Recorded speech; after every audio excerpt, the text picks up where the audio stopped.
George Monk, the Duke of Albemarle, and the soldier hero who did more than anyone to bring about the Restoration, died in 1670. Charles II believed that due to the small size of the Restoration army, it did not really need an individual commander-in-chief anymore. The regiments of the army, and there were not many, were not grouped in large formations. The largest unit was not above 2,400 men.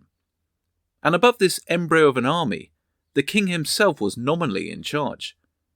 If there was a rebellion, insurrection, or, God forbid, an invasion, it was agreed that the colonel of the Life Guards would be placed in overall charge of the household troops, individual regiments, and independent garrisons. Therefore, the army's senior officer would be the 21-year-old Duke of Monmouth. But it was not against foreign invasion, nor a local insurrection, that Monmouth would strike at first. It was against an individual, and on the orders of his father, the king. This sorry affair centred around one Sir John Coventry. Coventry was an active and divisive figure in the Cavalier Parliament. He would get involved in a variety of issues, such as the export of beer, the import of brandy, and the adulteration of wines. Despite his conversion to Catholicism, he was one of 6 members instructed in March of 1670 to bring in a bill against recusants, and to make sure he complied, he received an anonymous letter threatening to pistol him unless he desisted. He served on the committee to consider the debts of the Navy, and the day before the House adjourned for Christmas, he moved for a tax on theatres. It was to be a painful period for Sir John Coventry. During a debate on the King's supply, a committee appointed to consider revenues had suggested levying a tax on playhouses. The motion was opposed in committee by courtiers, in particular by Sir John Birkenhead, who argued they should not be taxed as the players were the King's servants and had been part of his pleasure. To this, Sir John Coventry inquired if the King's pleasure lay among the men or women players. This remark was soon reported back at court, and the King was not pleased. Any slander on his relations with Nell Gwyn or Moll Davies was deeply resented. It was now that the King was to choose some individuals who were resolved to set a mark on Coventry to prevent others from taking the like liberties. Legend has it that it was to be Monmouth who would wield the avenging blade. On the very night that the House adjourned, a number of the Duke of Monmouth's horse guards and some foot soldiers lay in wait from 10 at night till 2 in the morning by Suffolk Street, Coventry's address in Westminster. They pounced as he returned home from a tavern with his servant, threw him down, and with a knife cut the end of his nose almost off. But company coming made them fearful to finish it, so they made off. We do not know exactly what the assailants would have done if they hadn't been interrupted. It seems that most of the main perpetrators fled the country, but what was clear was that Coventry was the victim of a vicious assault. Public outcry was almost instantaneous, and Parliament debated a bill to prevent malicious maiming and wounding. A measure known as the Coventry Act was passed, declaring assaults accompanied by personal mutilation a felony without benefit of clergy, an act not repealed until 1828. Now, nose slitting is one thing, but Monmouth and his group of young blades were soon to commit an even more despicable crime, that of murder. Monmouth, like his father, enjoyed certain nighttime entertainments, and rumour and legend had it that one night saw him and his cronies falling out of a brothel in the Whetstone Park district. He was accompanied by Christopher Monk, Duke of Albemarle, and the Duke of Somerset. Making noise and creating a disturbance late at night, they were confronted by one Peter Vernal, who was a local nightwatchman, or parish beadle. Clearly under the influence of a heavy night's drinking, the 3 rakes laughed at the efforts of this local constable. It ended quickly. Monmouth could have been the one, but someone drew his sword and ran Vernal through. Again, passions ran high and justice was called for. But what was the king to do to quieten the public disgust for this vicious attack? Was he to apprehend the delinquents and place them under arrest? Was he going to throw 3 dukes of the realm, one being his beloved son, into prison? You guessed it, no. But to issue such a pardon, the king needed a good excuse, and fortune smiled on him this time. Parliament had just voted Charles a large sum of money, and on such occasions, to show his gratitude, the king was entitled to proclaim an amnesty for certain offences. James Scott, Duke of Monmouth, was to be one of the fortunate beneficiaries and received a royal pardon. Arlington, a member of Charles's cabal, drew up the pardon.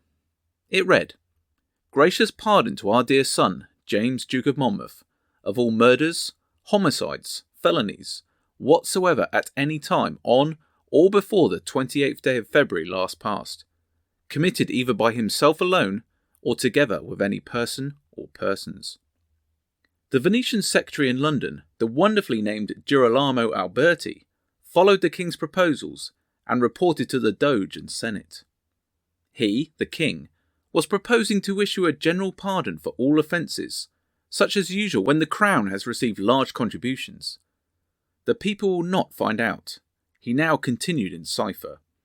But few others will understand the secret of this great demonstration, which is intended to save two great nobles at court, Richmond and Monmouth, for the murder of a guard, but chiefly to nullify the force of an Act of Parliament against those concerned in the Coventry affair, as the king is anxious for them not to be exiled to the diminution of his authority, seeing that it is well known that the order came from him.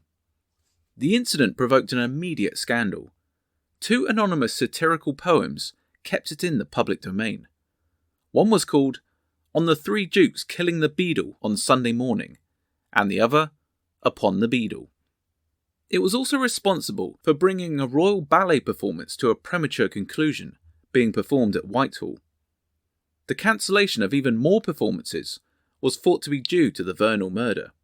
This is evident in the poem On the Three Dukes. "See what mishaps dare even invade Whitehall.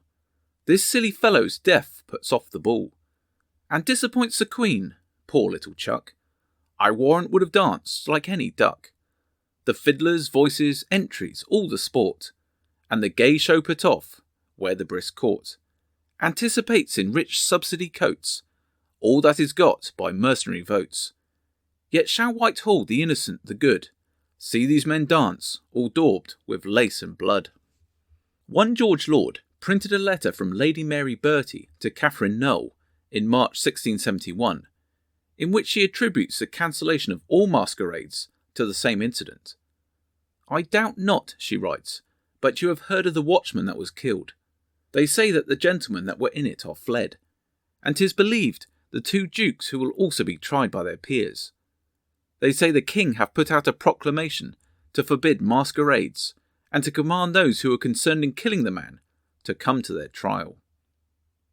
Laud also drew attention to the unhappy incident in a newsletter, in which he wrote, "His Majesty, considering the late sad incident of killing the beadle near Holborn, has changed the ballet, intended to have been continued till Shrovetide, into common dancing." The gravity of the crime seems, therefore, temporarily to have curtailed court amusements. Colbert de Croissy, who was French ambassador to the English court at the time of the murder, also recounted the incident. "Since concluding the letter that I had the honour to write to the king, I have just been informed of a new reversal in the goodwill of Parliament concerning an incident which occurred the day before yesterday. It appears that 4 maskers were encountered and arrested by the constables, who were men appointed to assure the safety of the streets. They drew their swords and killed one and wounded another, and put the rest of the said constables to flight. This has allowed certain malicious individuals to say that it was the Duke of Monmouth and 3 other men who were supposed to dance today in the Queen's ballet. This has been cancelled because of it, and of the alarm that this affair has caused in Parliament. I hope that by the first packet I will be able to tell you that this trifling affair has been settled, and it does not appear that even the most ill-disposed in the service of the King of Great Britain can find a pretext in this to delay his satisfaction." That Monmouth and possibly several of his companions were involved in the ballet at court, as Colbert reports, is confirmed by the brutal comment in Of the Three Dukes. "See these men dance, all daubed with lace and blood." Colbert's final reference to the Vernal murder is in a letter written to the king on the 6th of March. "The accomplices in the death of the constable are the Dukes of Monmouth and Albemarle, and 3 other gentlemen. They say that it is Albemarle who so villainously killed the constable, who was on his knees pleading for mercy. This proves him to be the worthy heir of the brutality but not of the virtues of his father. This incident has completed the disgrace of the Duke of Monmouth, and his ill repute has greatly displeased the king, who is heartily opposed to his outrages. Colbert believed that it was Albemarle and not Monmouth who had given the final stroke, and in this he is supported by the author of Upon the Beadle. "No mercy," he wrote, cried our late general's heir, who presses more boldly when he sees the wretched Beadle sinking on his knees, and leaps upon him with that active force his father never slew Scott with less remorse, and does resolve to give him one death more, though the poor wretch was slain 3 times before. The 2 accounts are remarkably similar. Monmouth has traditionally been burdened with the responsibility for the murder of Vernal. However, both Colbert and the anonymous author of Upon the Beadle agree that it was Albemarle who committed the crime, Monmouth being merely an accessory. The Queen's ballet was cancelled, and although the villains were subsequently pardoned, Monmouth found himself in semi-disgrace. This vicious assault has even made its way into prose. In part 4 of the novel Here Lies Our Sovereign Lord, the attack on Vernal itself gets a brief mention. Monmouth had contented himself with the innkeeper's wine, and when they staggered into the street, he and his friends were so befuddled that they lurched and leaned against the wall for support. It was when they were in this condition that they saw an elderly man and a girl approaching them. "Come," cried Monmouth drunkenly, "here's a sport." The girl was little more than a child, and as the 3 drunken men barred the way, she clutched at her grandfather in terror. "Come along, my pretty," hiccuped Monmouth. "You are but a child, but 'tis time, I'll swear, you left your childhood behind you, unless you already have." The old man, recognising the men as courtiers by their fine clothes and manner of speaking, cried out in terror, "Kind sirs, let me and my granddaughter go our way. We are poor and humble folk. My granddaughter is but 10 years old." "'Tis old enough," cried Monmouth, and laid his hands upon the child. Her screams filled the street, and a voice called, "What goes on there? Who calls?" "Help!" screamed the child. "Robbers! Murderers!" Hold there, I say," called the voice. The 3 dukes turned and looked. Coming towards them was an old beadle, his lantern held high. He was so old that he could scarcely hobble. "Here comes the gallant knight," laughed Monmouth. "I declare I tremble in my shoes." The little girl had seized her grandfather's hand, and they hurried away. The drunken dukes did not notice they had gone, for their attention was now centred on the ward beadle. "My lord," said the man, "I must prevail you to keep the peace." "On what authority?" demanded Monmouth. "In the name of the king." That amused Monmouth. "Do you know, fellow, to whom you speak?" "A noble lord, a gallant gentleman, I implore you, sir, to go quietly to your lodging, and there rest until you have recovered from the effects of your liquor." "Know you," said Monmouth, "that I am the king's son?" "Nevertheless, sir, I implore you." Monmouth was suddenly angry. He struck the man across the face. "Down on your knees, sir, when you address the king's son." "My lord," began the old man, "I am a watchman, whose duty it is to keep the peace." "Down on your knees when you speak to the king's son," cried Albemarle. "Kneel," cried Somerset. "Kneel there on the cobbles, you dog, and ask pardon most humbly, because you have dared insult the noble duke." The old man, remembering the recent outrage on Sir John Coventry, was seized with trembling. He held out a hand appealingly, and laid it on Monmouth's coat. The duke struck it off, and Albemarle and Somerset forced the man down to his knees. "Now," cried Monmouth, "what say you, old fellow?" "I say, sir, that I but do my duty." Somerset kicked the old man, who let out a shriek of agony. Albemarle kicked him again. "He is not contrite," said Monmouth. "He would treat us as dogs." He himself administered a kick to the old man's face. Monmouth's drunken rage was increasing. He had forgotten the girl and her grandfather, his first quarries. His one thought now was to teach the old man that he must pay proper respect to the king's son. Monmouth suspected all who did not immediately pay him abject homage to be sneering at him because of his illegitimacy. He needed twice as much homage as the king himself, because he needed to remind people of that in him which the king took for granted. The watchman, sensing the murderous indifference to his plight in Monmouth's attitude, forced himself to get to his knees. "My lord," he said, "I beseech you to do nothing that would ill reflect upon your character and good nature."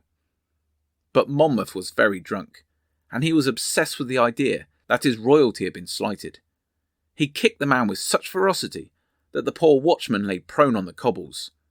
"Come," screeched Monmouth, "let us show this fellow what happens to those who would insult the king's son."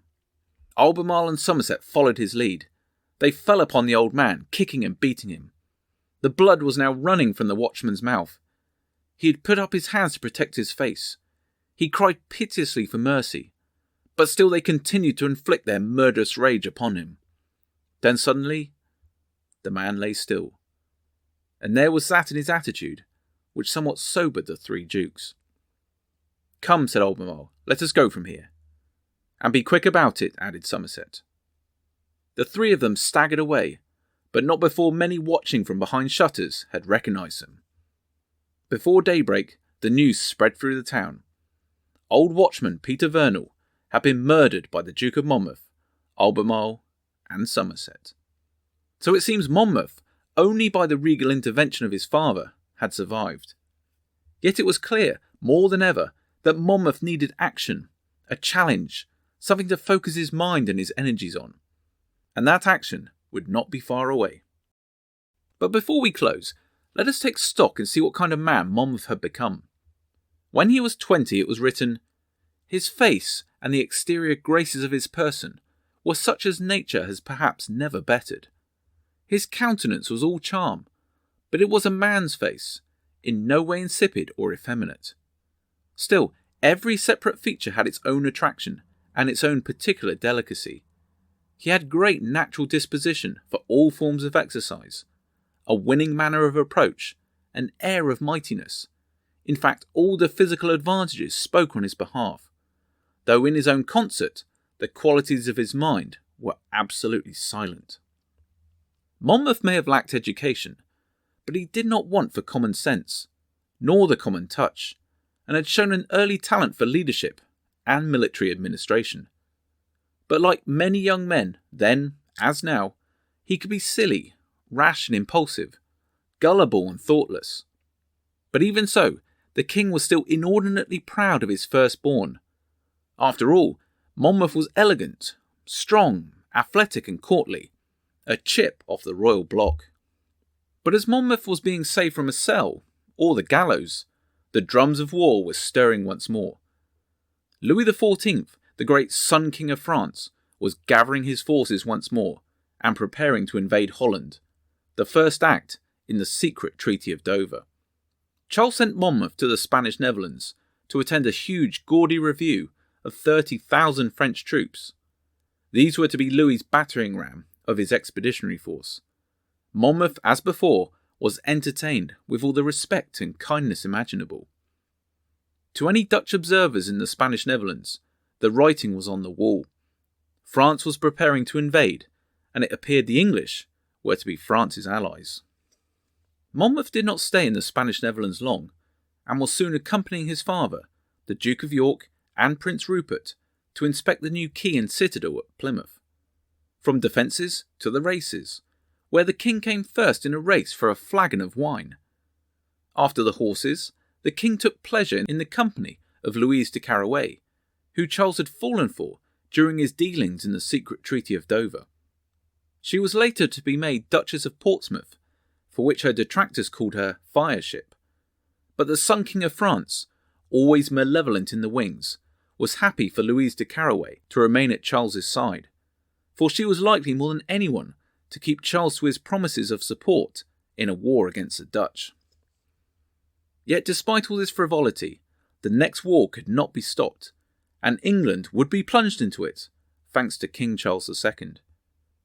The army sent across the Channel would need a commander, a young man of talent and energy, a young man who could gain instant respect from the most senior officer of any army.